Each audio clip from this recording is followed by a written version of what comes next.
जब मैंने भगवान बुद्ध के अंतिम भोजन की ये कहानी पढ़ी तो मैं अपने आंसू रोक नहीं पाया। तो सोचा इस कहानी को आप सभी के साथ शेयर जरूर करूं। आप जिस भी धर्म के हैं, एक एक शब्द को ध्यान से सुनने की कोशिश कीजिएगा। भगवान बुद्ध के आखिरी 6 महीने बहुत पीड़ा में बीते।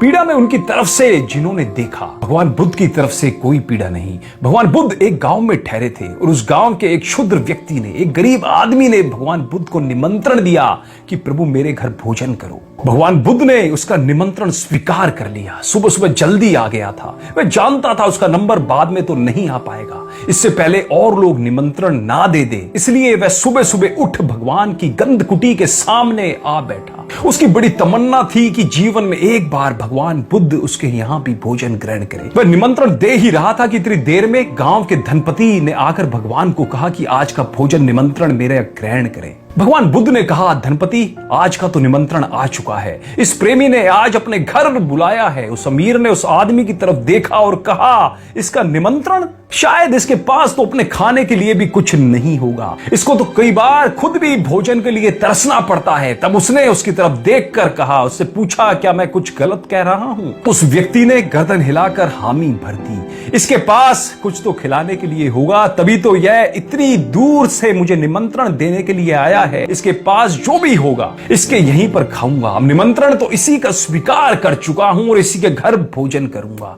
जाओ गृहपति, आप भोजन की तैयारी करो, आज का भोजन आपके यहां होगा। ऐसा भगवान बुद्ध ने कहा। भगवान बुद्ध गए। उस आदमी को भरोसा भी ना था कि भगवान बुद्ध उसके घर पर कभी भोजन ग्रहण करने के लिए आएंगे। उसके पास कुछ भी ना था खिलाने को वस्तुता। वह अमीर ठीक कह रहा था। रूखी सूखी रोटियां, सब्जी के नाम पर बिहार में गरीब किसान, वह जो बरसात के दिन में कुकुरमुत्ते पैदा हो जाते हैं लकड़ियों पर गंदी जगह में, उस कुकुरमुत्ते को इकट्ठा कर लेता है, सुखा कर रख लेता है और उसी की सब्जी बनाकर खाता है। कभी कभी ऐसा होता है कि कुकुरमुत्ते पॉइजनस भी हो जाते हैं, जहरीले हो जाते हैं। सांप वगैरह के गुजरने के कारण ऐसे जगह पैदा हो गए जहां जहर मिल गया, तो कुकुरमुत्ते में जहर था।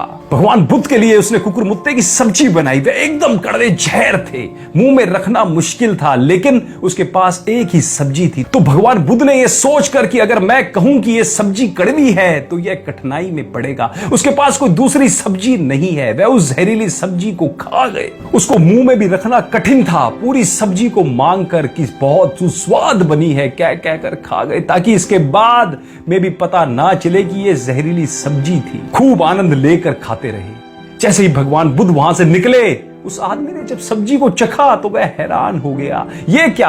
यह तो कड़वी जहर सब्जी है। वह भागा हुआ आया और उसने कहा कि आप क्या करते रहे?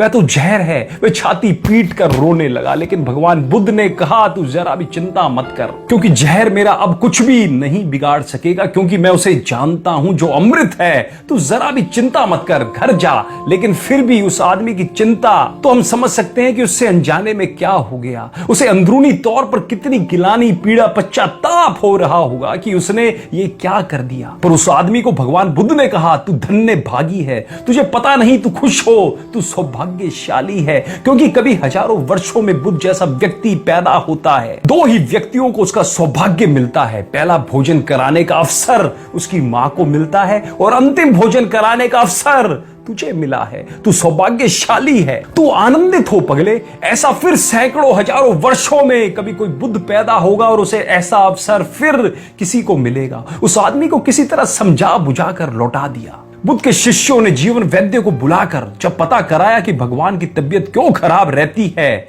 तब उसने बताया कि इन्हें जहर दिया गया है। तब भगवान के अन्य भिक्षुओं के साथ आनंद रोने लगा कि वह आदमी तो हत्यारा है, वह आदमी पापी है, उसने आपको जहर दिया है। भगवान ने कहा, ऐसी बात भूल कर भी मत कहना, अन्यथा उस आदमी को कोई भी जीवित नहीं रहने देगा। आनंद, तुम गांव में लोगों को भेजकर ये ढिंडोरा पिटवा दो, ये खबर करवा दो कि 2 आदमी परम सौभाग्यशाली होते हैं, जिसने पहला भोजन बुद्ध को कराया और जिसने अंतिम भोजन बुद्ध को कराया। मरने के वक्त तक सब लोग यही कहते रहे कि आप एक बार तो कह देते कि ये सब्जी कड़वी है, विषाक्त है, तब हम पर यह वज्रपात अकस्मात ना गिरता। आपने भी ये क्या किया? और भगवान केवल मुस्कुराए और कहने लगे, जानते हो ये तो निमित्त है, कैसे जाना, कोई तो बहाना होना ही था। ये वज्रपात गिरना तो था ही, इससे क्या फर्क पड़ता है कि कैसे गिरा। जहां तक मेरा संबंध है मुझ पर कोई वज्रपात नहीं गिरा, क्योंकि मैंने उसे जान लिया है जो अमृत है, जिसकी कोई मृत्यु नहीं होती।